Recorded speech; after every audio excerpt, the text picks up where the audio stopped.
Joining us now to review some of the headlines of today's newspapers from around the world is Arise News analyst Emmanuel Efene. Great Malabite, good morning. Good morning, Ruben.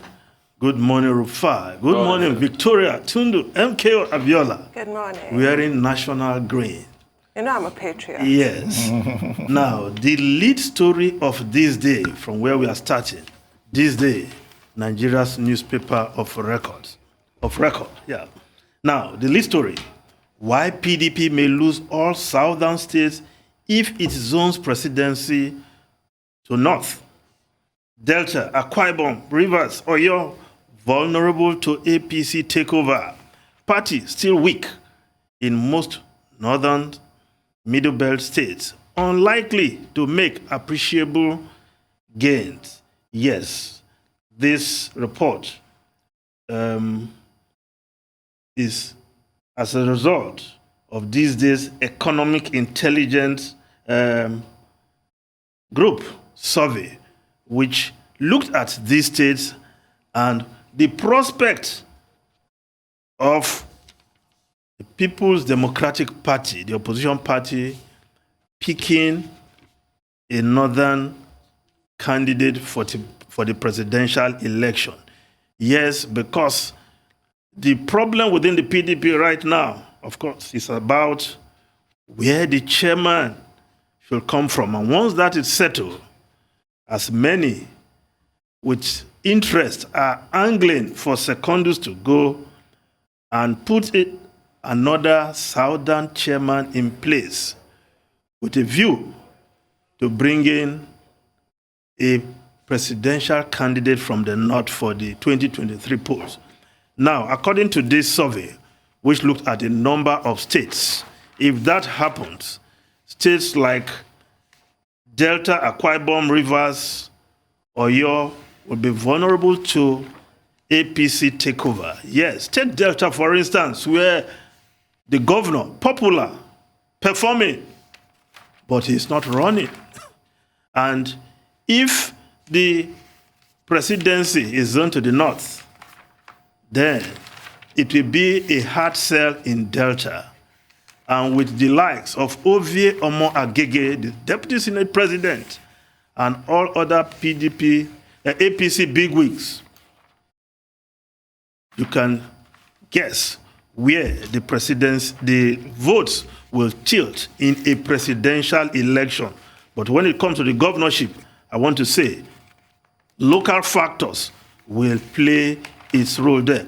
But the PDP must be wary of going this route because the prevalent sentiment in the South is that the next president should come from the South.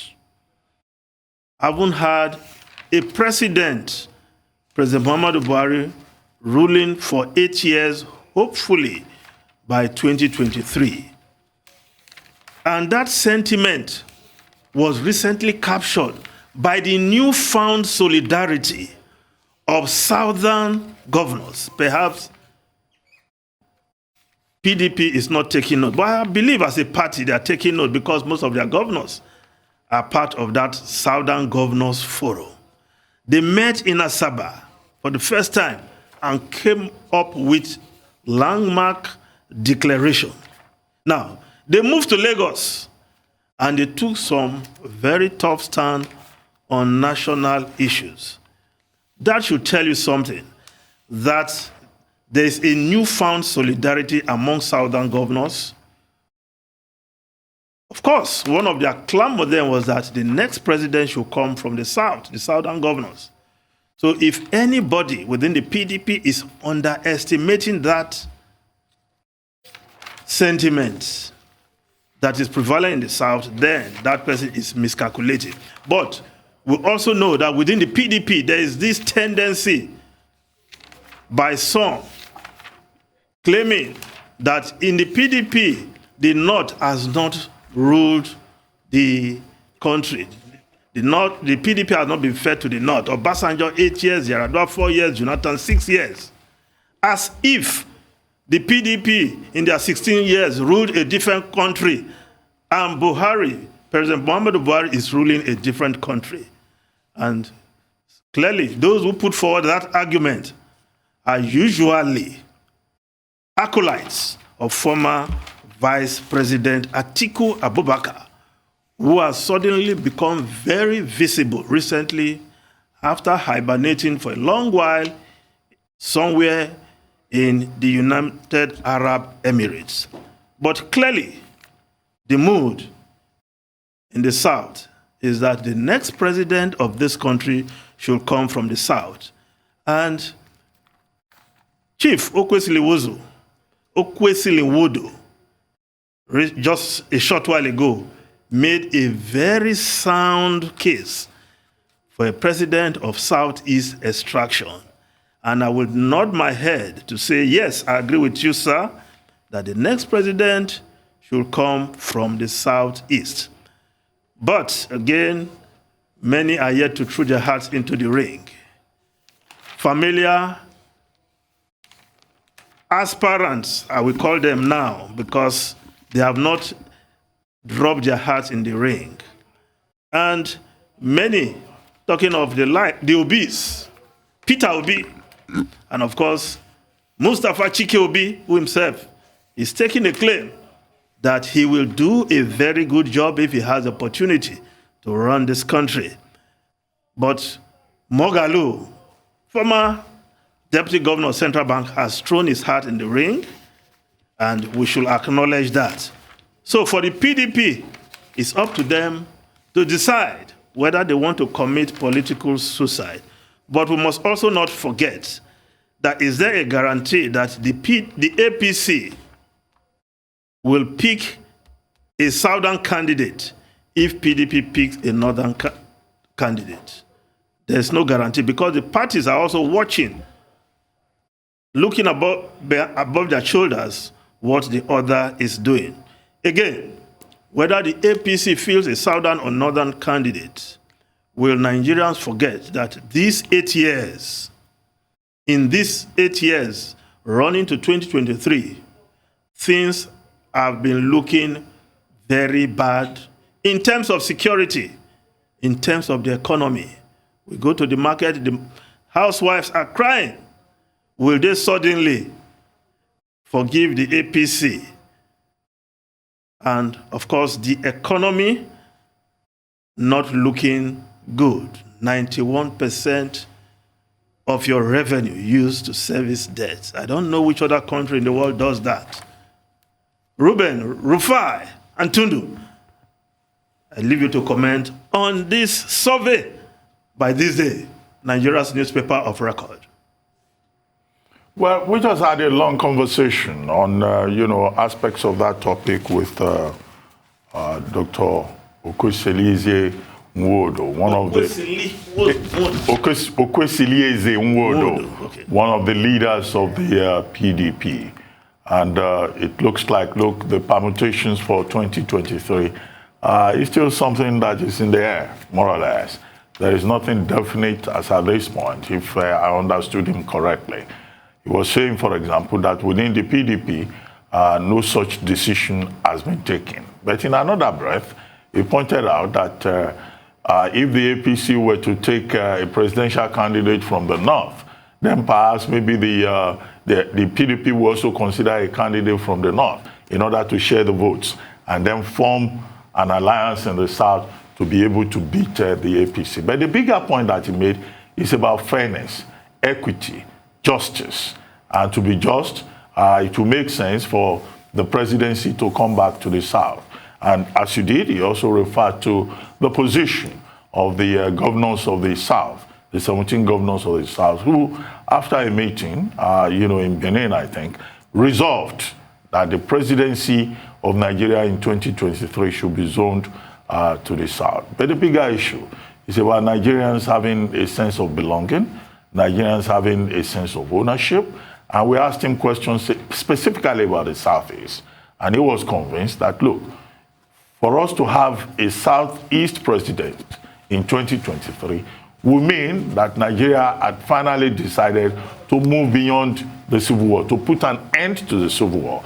Because many people in the Civil War believe, on the basis of their continued marginalization and the injustice that the people complain about, particularly the youthful population, that the civil war, against the Southeast has not yet ended. So many issues involved, but as they say, 24 hours is a very long time. Long time in politics. In politics. But, what is our personal opinion? Our personal opinion is that, yes, everything that we do in this country should be driven by fairness, justice, a sense of equity. There are competent people in every part of Nigeria. True. And every part of Nigeria must be seen to be part of that process of building Nigeria anew and taking this country forward.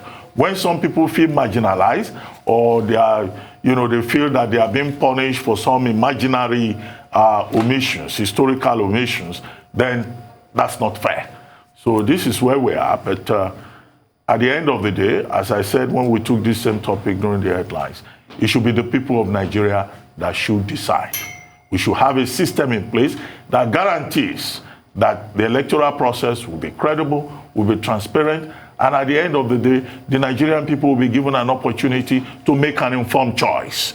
So that whatever choice is made at the end of the day, the people will say, well, this is the choice we made, and we can be held responsible for this choice that we have made. That confidence in the integrity of the electoral system is very important. And since the government has been talking about legacy, I think that's one important legacy that the Buhari presidency can begin to consider to leave behind. So for me, great point about the confidence in the electoral system, but it is shocking that the people would not have confidence or do not have confidence in the electoral system. And the stats are there. 1999 election, over 50% of the registered voters voted. 2003, over 60%.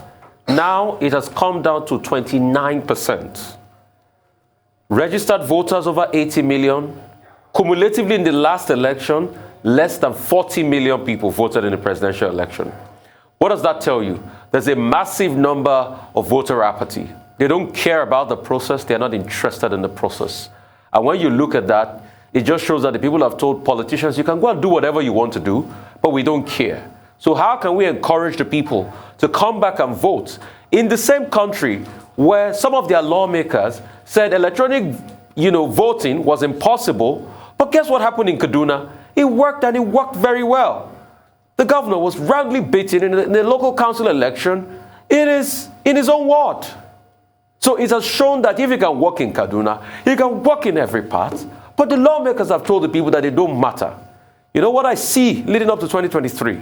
Another massive voter apathy. Because you see, you can't keep calling the people fools and expect them not to react. They've shown it constantly. They are not coming out to vote. I think the challenge for politicians is, how can we make the people truly believe in the process? Because if they believe in the process, then you will see an inclusion. Then they will come out and they will be part of the process. They will scrutinize the process. Voter apathy year on year in countries around the world should increase to deepen democracy. But it has reduced in this country. How did we get here? From 60% in 2003 elections to what we have now, that is less than 30%, or in some cases less than 40%, really. It's appalling, and that's what the politician should concern himself about. But you see, the shocking thing for me is no Nigerian politician comes out to complain about voter apathy. They don't see it as a problem. It's only about their interests, and that's what concerns them when there are real issues on ground, like voter apathy. Yeah, but then if you want to look at it in a different way, President Buhari won in 2019. Only 18% of the population of Nigeria elected our president. And nobody cares, because even if only 100 people showed up and they get the majority, that's really all there is. But I'm sure you want to continue to go through more headlines. I also wanted to talk about... But what can President Buhari do to ameliorate this situation? Don't you think if we have proper amendment of the Electoral Act, making electronic transmission of results possible, will that not lead to confidence of the people in the democratic process? It certainly will, which is why all those shenanigans with refusing to assent to the electoral amendment bills did not also encourage a lot of hope. You also recall that the elections were scandalously cancelled at the last minute. Just all the everything possible being done to discourage Nigerians from coming out to vote. The military were out in full force. It was just really a perfect storm, and people voted with their feet and they stayed at home. But I'm sure you want to go through other headlines. Let's just rush through other newspapers quickly. Vanguard newspaper. Are we? Okay. Let's take a short break, Mr. Ifene.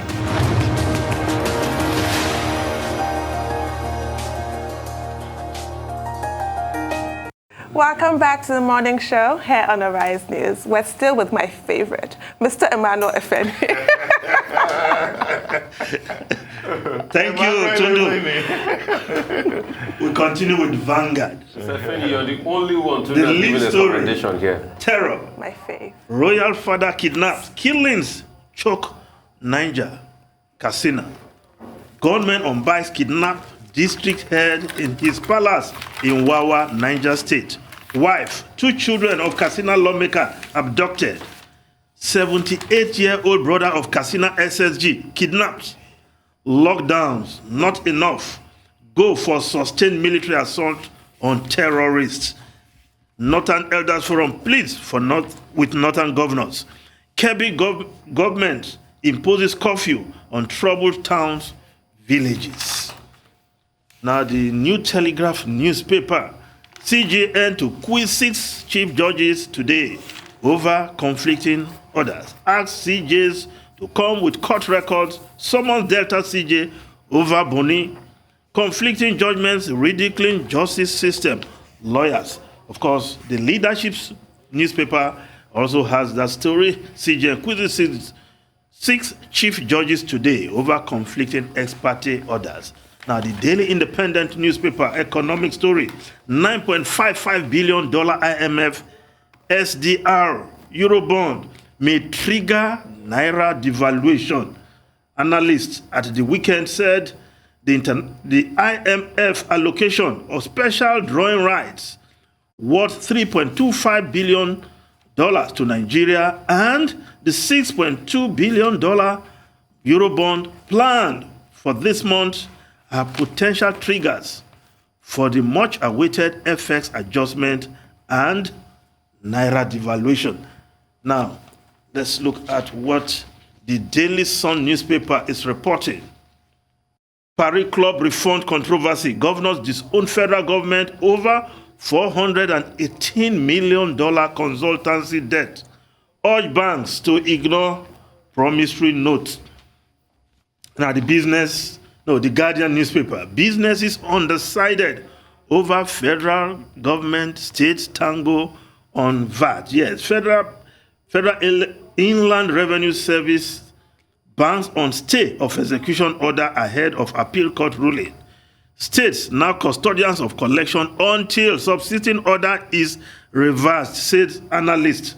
Lagos IGR to grow by 400 billion naira yearly when new VAT law annual revenue may exceed 1 trillion. Consumption has huge cost. Consumption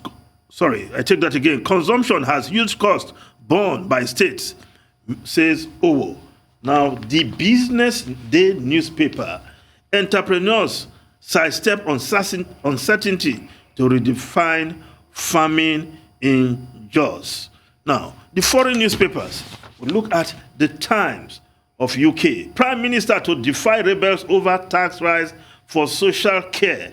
Reshuffle rumors dampen cabinet opposition. Yes, Boris Johnson is in invincible mood and will push through a tax rise to fund social care despite considerable opposition within his cabinet. Of course, because there is the likelihood of cabinet reshuffle in the air, most ministers are not likely to oppose, but a number of MPs of the Conservative Party will oppose this because they believe that increasing the plan to raise national insurance to increase the spending on social care breach a promise the Conservative Party made in their manifesto. It did. Yes. Now, the New York Times newspaper, as virus surges, America dread going backward 1,500 deaths most days. Millions refuse vaccines, driving cases to rise sixfold in summer. Yes, a summer that began with plunging caseloads and real hope that the worst of COVID-19 was over is now poised to end with soaring death and hospitalization. Now, it's like for some time to come, Americans will just learn to live with COVID. Now, the other impact, the Washington Post, millions losing jobs benefits, pandemic-related aid set to expire. More than 7 million out-of-work people across the United States are set to lose all their jobless benefits this week in three federal programs expire on Monday. Ruben, Rufai, and Tundu. Thank you, Mr. Fani. The government really did have to pull the plug. They don't want to be a nanny state like the UK. And speaking of the UK, isn't it just refreshing to see leaders' feet being held to the fire to commit to delivering to the letter to election promises? He guaranteed that there will be no tax increase. And it reminds me of President George Bush. Remember, read my lips, no more taxes. And when he was forced to renege on that, it cost him at the polls. And that might happen to Boris Johnson. You're completely right about his ministers. They might back him, but the people will not forget. And you'll recall when he won the election, he was talking about Labour voters who lent him their vote. It was just a loan. It was not a gift. They will withdraw it if you break this kind of a promise. Having said that, I don't know how else he can fund social care reform. If anybody can think of a way, they should just put it forward, because frankly, I don't think he has a choice. He just should not have made that promise. Well, but YouGov poll is saying that he has the backing of the people to do this. That's what YouGov poll. Even former chancellors have come out against it. He doesn't. And Tory party grandees like Sir John Major, Sir Lamont and others, they are condemning the Prime Minister. But we hear that there are speculations about cabinet reshuffle in the works. Maybe that's what he's going to use to get the support of the cabinet. But most Tory MPs are against it, because it goes against the grain of campaign promise. But he's expected to give, the details tomorrow when he makes a broadcast on his plans with regard to the national insurance scheme. But I think the point is important that when you promise and then you deliver on your promise, you don't change the goalposts midway. And if you have to, you must first of all secure, the support of your base. We hope that Prime Minister Boris Johnson will not make a big mistake with this additional tax that he's proposing. But I wanted to hear your comments on the situation in Guinea. You'll recall that earlier on in the program, we talked about Guinea, but this was in the context of the resources and the resource cost, the inability to manage those resources in that country. Bauxite, the world's largest deposit of iron ore, gold, diamond, and we made the point then that, look, leadership is important. But I think the additional point to be made with regard to Guinea is the uncertainty now that has enveloped that country. In spite of the rich resources, the people are not enjoying or experiencing any kind of prosperity. And even worse is that, look, the situation in Guinea today may contribute to the destabilization of that part of West Africa, particularly the Sahel region. Yes. Now, some people have tried to justify that coup. And, my quick response is to say, as a matter of principle, illegitimate takeover of power cannot be defended. You cannot do a coup and then say, because Alpha Condé was a dictator running the country with an iron fist and not delivering in terms of service to the people, then, of course, if the people cannot remove him, then it makes sense for the military to remove him. Yes, I don't think I don't accept that as a strong argument. But there are people who are pushing that argument, and they remind me of Ato M. Okun's trade-off, famous essay on trade-offs, which is, do you want democracy or freedom? Would you like to have a little dictatorship so that you can have prosperity? Anyway, Ato M. Okun talks about the binaries along those lines. But I think the principled position is the fact that under the AU Constitutive Act, under the protocols of the ECOWAS, a forceful takeover of power is no longer fashionable. But some people say, well, if the people cannot do it themselves, why don't you use the military to take them out? But no, I don't think we should promote that. Military takeover is condemnable. It's not fashionable. It's unacceptable. Yeah. However, Ruben, we must emphasize this tendency of African leaders to change the rules, the constitution, to elongate their stay in office is a big problem. Because when you don't allow the people to remove you by vote when you ought to go, then you create room for all these kind of ambitious military boys to strike. This is a problem. A country like Benin, you don't even know when they do elections. You just say another president has emerged. Because no matter how... We know when they do Yes, I know. But I know it just comes so smoothly and fast without any problem because nobody is changing the rules. No matter how bad you are as a leader, the people will tolerate you for as long as the constitution allows.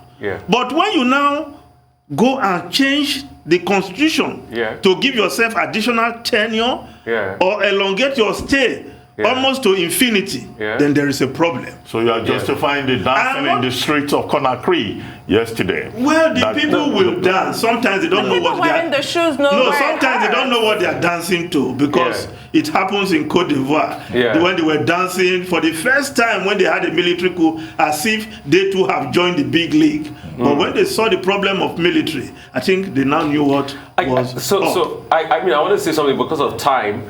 Amartya Sen wrote a book, Development as Freedom. The greatest form of freedom is development. Political freedom, every form of freedom. So any day, any time, the cause of freedom must be advanced. Well, we've got to go. Thank you very much, Ifeni.